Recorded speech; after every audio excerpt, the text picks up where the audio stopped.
안녕하세요. 마음지킴이 마즈랩의 김은영입니다. 인간중심 치료의 창시자인 로저스는요, 우리 인간들이 본래의 모습대로 살아가지 못하도록 방해하는 거가 가치조건화다, 이런 이야기를 합니다.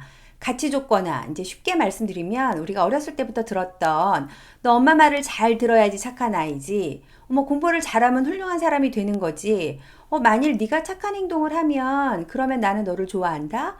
이런 식으로 마냥 뭐뭐 하면 뭐뭐 한다라는 가정으로 우리 안에 어떤 가치가 형성되었겠죠. 직접적으로 뭐뭐 하면 뭐뭐 한다 이렇게 생기기도 하고, 또 암묵적으로는 남자는 울면 안 돼, 장남이니까 장녀니까 책임을 져야 한다, 이런 것들도 가치 조건화에 해당이 될 텐데요.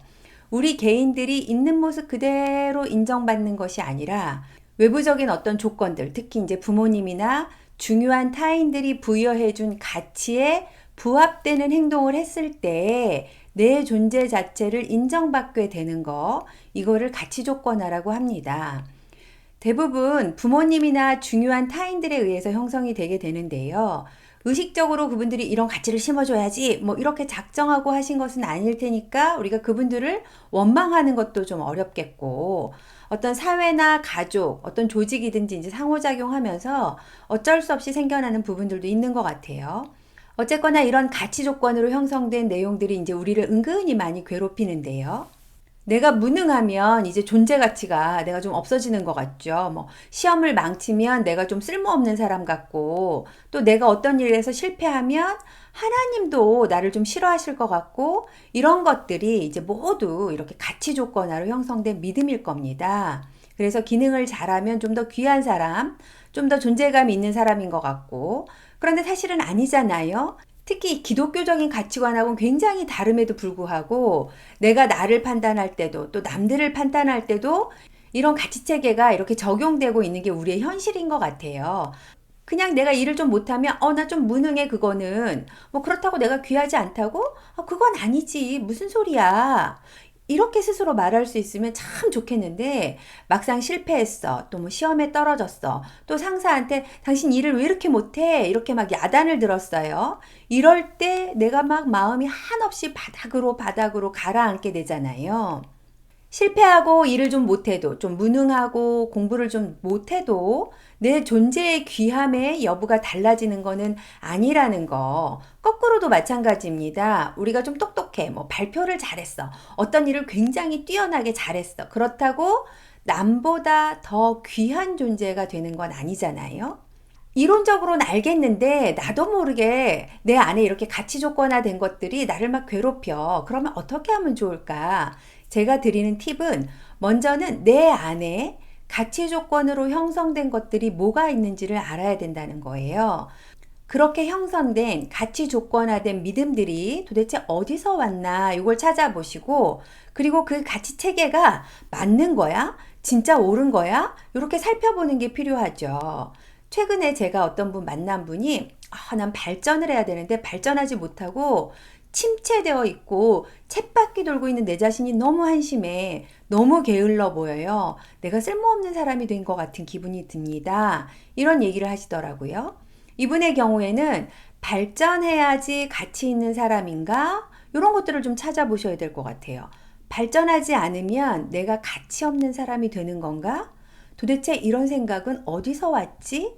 우리 부모님이 그렇게 얘기하셨었나? 아니면 부모님이 그렇게 얘기하지 않았더라도 우리 집안 분위기가 막 발전하고 성장해야지만 가치 있는 인간인 것처럼 여겨졌나? 이런 것들을 생각해 보셔야겠죠. 그리고 근데 그 얘기가 맞는 건가? 내가 발전하지 못하고 침체되어 있으면 나는 쓸모없는 사람인가? 이런 생각들, 또 하나님이 나를 그렇게 보시고 계시는 건가? 이런 것들을 생각해 보시는 게 조건화된 가치체계에서 벗어날 수 있는 첫걸음이 될 것 같아요. 물론 발전하는 건 참 좋은 거죠. 발전하고 싶어하는 마음도 굉장히 좋은 것 같아요. 그런데 발전하지 못하는 자신을 비난하면서 좌절하고 한심하다, 쓸모없다, 난 살아서 뭐하나 까지 간다면 뭔가 잘못된 거잖아요. 이때 어떤 분들은 하나님도 나를 그렇게 한심하게 보고 있습니다 라는 분들이 있어요. 발전하지 않는 나를 부모님이 한심하게 봤을수록 하나님도 그럴 거야 라는 시각이 강하게 생깁니다. 부모 대상 경험이 하나님께까지 확장되기 때문인데요. 부모님에게 많이 혼났거나 또 혼나지는 않았어도 혼날 것 같이 많이 무서워했던 경험이 강한 분들은 왠지 하나님도 나를 혼낼 것 같잖아요. 뭐만 하면 비난받거나 지적받았던 경험이 부모님께 있었던 분들은 하나님도 나한테 뭔가를 찾아갖고 비난하고 지적할 것 같은 그런 느낌이 드는 거예요. 이제 이거에 대해서 우리가 부모 대상 경험이 하나님에게까지, 신에게까지 확장되어서 그렇게 하나님을 인식하고 경험한다, 이렇게 하는데요. 이런 분일수록, 부모님이 주셨던 메시지, 부모님이 주셨던 눈빛이 하나님이 주시는 것과 동일한 걸까? 이렇게 스스로 물어보면서 하나님과의 관계를 새롭게 좀 찾아가실 수도 있을 것 같아요.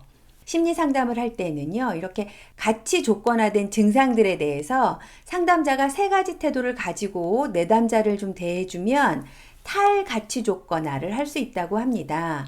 일치성, 아주 진정한 태도이고요. 그 다음에 공감적인 이해, 무조건적 긍정적 존중인데요.